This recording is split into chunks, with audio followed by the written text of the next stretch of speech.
Let's try to set the scene for you. Picture this. The immediate, just devastating chaos of a war zone. Yeah. Cities are falling into darkness. You hear explosions, and then this sudden, terrifying silence when a system fails. Right. Power lines are down, the banks are shuttered, borders are sealed tight. It's a total societal collapse. Exactly. And in the middle of all that, people still have this one non-negotiable need. They have to move money. They have to survive. It's such a primal problem, and this is where, the whole popular narrative about crypto gets completely flipped on its head. How so? Well, I mean, most people who follow the news, they probably assume that the moment a serious conflict erupts, crypto, this thing that seems so volatile, so Theoretical. it'd be the first thing to It go. would be the first thing to vanish. It's too risky, too complex, too reliant on, having an internet connection. But the sources we've been digging into, they tell a completely different story. A much more surprising one on it. You do. In these places, crypto doesn't just fade away. It almost becomes a piece of vital infrastructure. The sources actually describe it as becoming louder, sharper, more necessary. And that necessity is born from failure.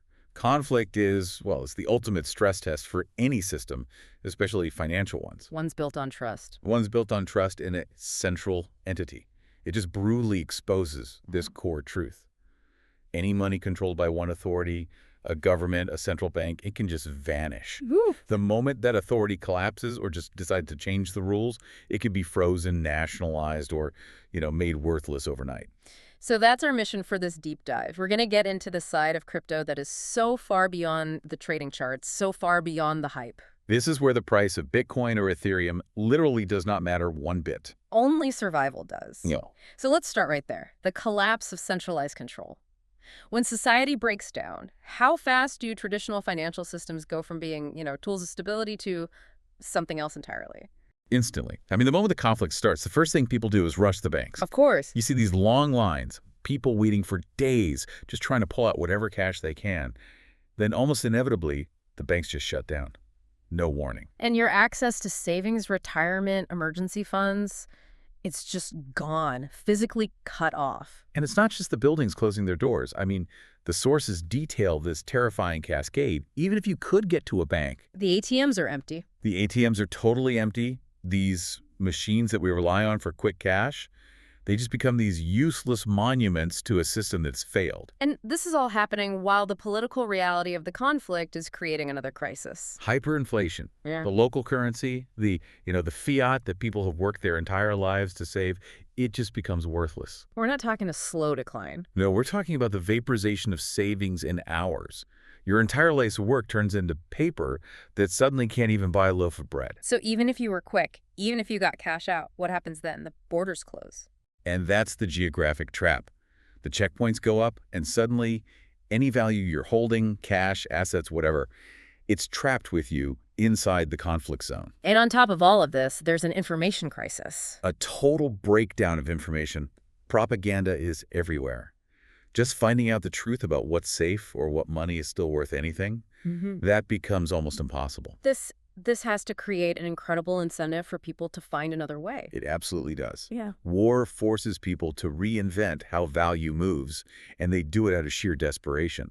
And this is the crucial point for you to get your head around. Okay. Ordinary people who maybe a week ago didn't know what a Satoshi was or couldn't care less. Right. They suddenly become fluent in decentralized finance, not because it's interesting, but because it's necessary. They have no other choice. So the failure of the old system is really the biggest driver for adopting the new one. It's a kind of harsh financial Darwinism. It is. When the infrastructure designed for peacetime collapses, the systems that were designed for resistance, for decentralization, they're the only ones left. Okay, let's shift then. Let's talk about the specific practical uses on the ground. When everything else fails, how is decentralization actually being used as a survival tool? Right. This is where it stops being theoretical and starts saving lives. The first, and maybe the most basic use, is just access. Permissionless access. What does that mean in this context? It means, imagine you're a family trying to get aid from a relative overseas. The banks are rubble. The government that would verify your identity is gone. So there's no way to prove who you are through the old system. Exactly. But a digital wallet doesn't ask for permission. It doesn't need a building or ID papers or a government's blessing. All you need is a phone and, however briefly, a connection. And this must be incredibly important when we talk about hyperinflation. People need a place to run, financially speaking. And they run to stablecoins. This is a key detail from the sources. They specifically mention the massive use of USDT or Tether. Which is pegged to the US dollar. Yeah, peg is crucial. It becomes this digital lifeline, a reliable store of value that you carry on your phone, letting you escape that overnight hyperinflation we talked about. Okay, but I have to challenge that for a second. You need an internet connection. You need power. If a military wants to stop this, don't they just shut all that down? Doesn't that kill the whole system? That's a great question, and it gets to the reality on the ground. Yes, they absolutely try. They try to shut down all communication. But the resilience of these peer-to-peer systems means they only need tiny intermittent moments of access. People climb hills for a signal. They use satellite links. The transactions themselves aren't that big, data-wise. Not at all. We're not talking about streaming video. It's a tiny packet of data. If you can get a single text message out, you can probably push a crypto transaction through. So the phone screen really does become a kind of replacement ATM. It becomes the absolute backbone of a new underground economy. When the physical ATMs are empty, your wallet is on your phone. And people are using crypto not just for big transfers, but for daily necessities. to buy food. A family finds a vendor who's still operating. They send a stablecoin payment directly, and that vendor uses it to buy their next round of inventory. It's grocery money. And this isn't just individuals. The sources mention aid work, which is so often paralyzed in these situations. Precisely. Aid workers are using blockchain to get funds into areas where banks just can't operate anymore. Think about the risk reduction here. You're not moving trucks full of physical cash through checkpoints. Exactly. You cut out the physical risk, you cut out the intermediary fees, and you get emergency aid delivered so much faster. It's a game changer. You're trading physical risk for digital speed. And there's one last piece here, the idea of the blockchain as a record keeper. The sources called it the only source of truth left. What does that mean? What are people recording? This is maybe the deepest implication. When governments fall, records get destroyed. Birth certificates, property deeds, hospital records. Proof of who you are and what you own. And, critically, proof of who received what aid. In a world full of propaganda, of history being rewritten in real time, the blockchain is objective. It's an unchangeable ledger. So they're using it almost like a global notary. That's a perfect way to put it. Imagine a regime denies a massacre happened, but there are blockchain-stamped photos proving the timestamp and location. Or, on a personal level, your home is destroyed. The land registry office is rubble. How do you prove you owned it? An immutable record of that deed on a distributed ledger might be the only proof you have left. It allows people to establish facts that would otherwise just be lost to the chaos. It's just astonishing. But this brings up the really big structural question. What makes this technology so resilient? When a military can bomb buildings and a government can shut down communications, how does this survive? It all comes down to the architecture.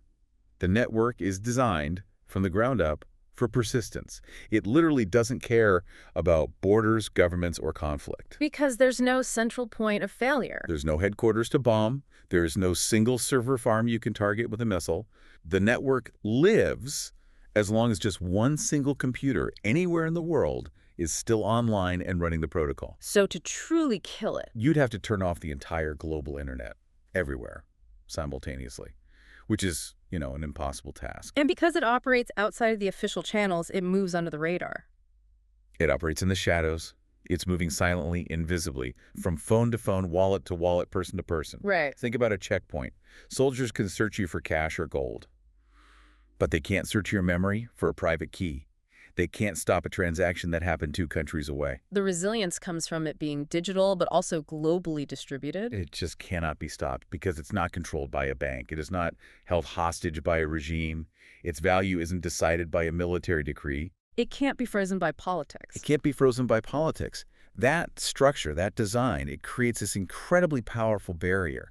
No matter how strong the army is, you can't bomb mathematics. You can't bomb code. You can't. You can't stop a cryptographic algorithm. Yeah. The power here is that the value is intangible, but it's perfectly secure because the network validating it has no CEO, no physical place to bomb. Wow. So let's try to bring this all together. What's the primary lesson here for you, for the listener, when we look past all the speculation that usually dominates this topic? I think its role completely shifts. It stops being just another financial tool for peacetime. It becomes what the sources call a backup plan for humanity, A safety net. a safety net for the moments the world turns upside down. It is a technology that actually thrives when all the other systems, the ones designed by central authorities, fail. So in the darkest of times, the most powerful currencies are not the ones backed by armies, which can be printed into nothing or just seized. No, they're the ones where trust is baked directly into the code, where the system is, and this is the key, controlled by no single human being.